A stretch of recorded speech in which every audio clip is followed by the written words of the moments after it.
I love New Horizons as much as the next person, although, I'll be honest, I'm getting burnt out. I mean, look, Nintendo, I know you guys just had a whole console release recently, but can we please have a crumb of Animal Crossing content? Some news? Something?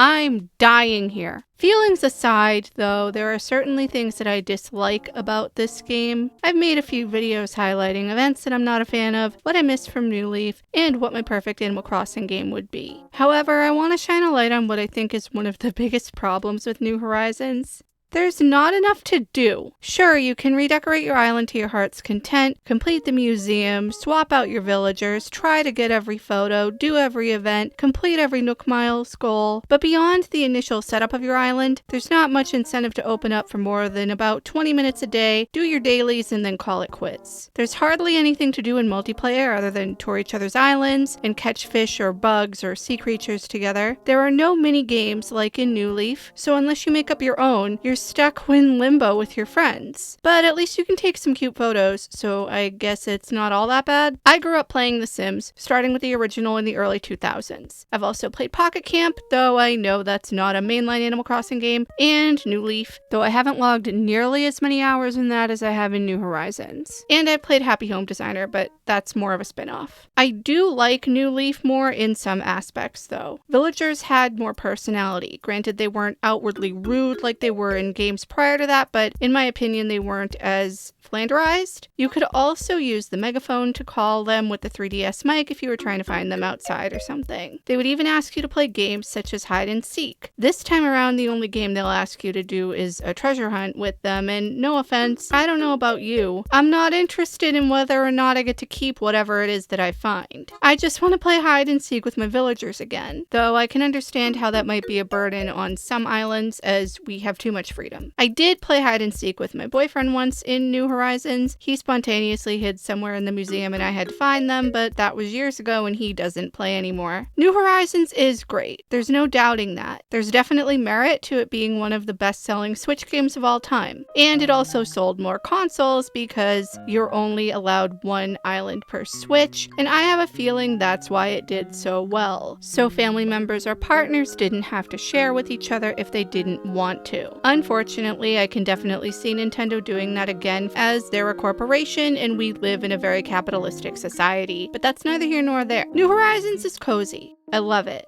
But again, there's not enough to do. We have too much control over where our villagers live, what they do, and when they leave. That was great at the beginning, but part of me misses the spontaneity of a random villager moving in or out, though that also upset me when it happened in New Leaf, so I can see why they got rid of it. But at least let us see our previous villagers in a main street adjacent plaza or something. This could have been what they did on Harv's. It was a missed opportunity in my opinion. They could have used his co-op, brightening it up a bit with our villagers walking around and interacting with each other or ogling the merchandise. They could even have little shopping bags, as some of them carry them when they walk on our islands anyway. And they could have had more dialogue. Like, they could have recalled living with us, much like they do when you speak to them on someone else's island after they've been adopted. In addition to this, villagers can't really do anything. They don't do anything. They're pretty lifeless. They just walk around, pretend to fish or hunt bugs, and barely use the furniture we put out. Sometimes they'll whip out their phones to take pictures or, I guess, check messages or whatever. And they might take out a spray bottle to water a potted plant or a watering can to water flowers. But that's about it. Very rarely will they be in conversation with one another, but the dialogue is always recycled, and usually it has to do with one of them taking the other's catchphrase or planning a picnic or a book club meeting that will never happen. I would love it if they interacted more with their surroundings like in Pocket Camp, with the added bonus of us as the player being able to participate as well. Let me ride the teacups with Goldie, or play darts or an arcade game with Punchy. The most interactive my villagers seem to be is during the holidays, and I don't play then because I'm too busy with what's going on in real life. They will also do scripted activities at the plaza such as yoga, suntanning themselves, using a barbecue, and many more things, but again, these are just scripted activities and it has nothing to do with how we actually build up our islands. I think it's probably due to routing and pathing issues, as if you notice, sometimes when they walk around, they will stick to the in-game paths that you put down during construction mode, not so much if you place custom design paths. However, I think that differs if you put an in-game path down and then place a custom design path over it, like one that has a transparent pixel, as I've done in several places on my island. But that's neither here nor there. It still means that villagers are lifeless, and the only things that they really do apart from the stuff that I've listed is various activities in the plaza that depend on the time of year. I also wish that we had a retooled event system, specifically when it comes to the fishing tourney and bug off. The same rewards are given every single time. The only saving grace is that your points do carry over, so you can get a gold trophy like your second or third time if you weren't able to get it the first time. My first ever experience doing the fishing tourney or bug off in New Horizons was very stressful because I thought it was like in Pocket Camp or New Leaf where you could get any trophy during any time and you would get like another trophy later on if you did it again. However, those trophies that you get are just one-time rewards, much like the Happy Home plaques and house statues that you can receive from the Happy Home Academy. This, of course, is a very minor thing, but it would actually make me want to participate more in the fishing tourney and bug off instead of having to log in and then change the date, especially because on my island at least, it's very laggy when these events happen as all of my villagers are outside. And I don't know about you guys, but I'm not about to redo my entire island to make it less laggy when there's an event going on that requires everybody to be out doing things. I'm sure this isn't as big of an issue on the Switch 2, as I've heard from several individuals that the game runs better on Switch 2, but I don't have Switch 2 at the point that I'm making this video, and I really am not in the market for one right now. I also missed during the fishing tourney and bug off in New Leaf how your villagers would actually participate and it would be announced who won. Like, there could be a time where all of your villagers won and you wouldn't get anything out of the event, versus in New Horizons, it's very much like a participation trophy sort of thing, and if you want to do it with other people, you need to have either online multiplayer through Nintendo Online or do local play with people near you. This kind of goes along with what I said earlier about having villagers more involved and making them less lifeless. It would add more of an interactive element to the game. I'm getting a little off track though. What are your thoughts on this? I would love to know. I feel like the majority of the community agrees with this based on comments that I've seen in the past, but if you think differently, I would love to hear why. Hopefully we don't have to wait too long for a new game announcement, though considering there was a 7-year gap between New Leaf and New Horizons, I'm not getting my hopes up, regardless of what the top charts say. I just hope Nintendo brings back the heart of the older games instead of giving us another sandbox aesthetic simulator. Thank you guys so much for watching this video. I hope you found it interesting. Maybe share it with a friend. Please leave any comments, feedback, and suggestions down below, and subscribe if you haven't already. And like I said, I would love to hear what your thoughts are on the overall things to do or lack thereof in New Horizons. I'll see you in the next one.